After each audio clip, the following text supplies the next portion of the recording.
Assalomu alaykum aziz kitobxonlar. Mening ismim Shukrona. Men 6-maktab o'quvchisiman. Men bo'sh vaqtlarimda kitob mutolaa qilib turaman. Men hozir mana shu kitob haqida sizga ma'lumot bermoqchiman. O'zbekiston xalq yozuvchisi, bolalarning sevimli adibi Xudoyberdi To'xtaboyevning asarlari nafaqat respublikamizda ma'lum va mashhurdir. Qo'limdagi sariq dilni minib sarguzasht romida bolalar hayotidan olib yozilgan bo'lib, ularning sevimli kitoblaridandir.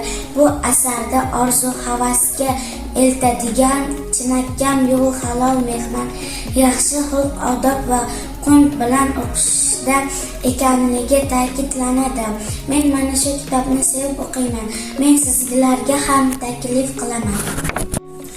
O'ychilik ijodkor Kimyoxon Rasulovaning Kuzgi yaproqlar kitobidagi mo'jiz hikoyalarini o'qib chiqdim. Ular qalamkashning ko'z o'ngida Yon dinasida yuz bergan voqealar, kechinmalardan so'ylaydi.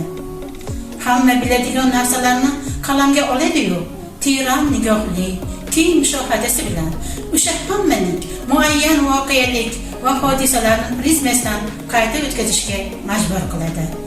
O'z kayfiyatini hammaniga yuqtira oladi. Hikoyalar ixcham, ortiqcha tafsilotlardan xoli, tili boy va nihoyatda ravon. Ular juda ko'p mutolaa qilgan muallif qalamiga mansubligi sezilib turadi. O'quvchiga zarur gapni topib aytishni uddalagan Kimyoxon badiiy mahoratini oshirib borishiga umid bog'lasa bo'ladi. Men sizlarga Kimyoxon Rasulovaning Kuzgi yaproqlar kitobini mutolaa qilishlarini tavsiya etib qolaman.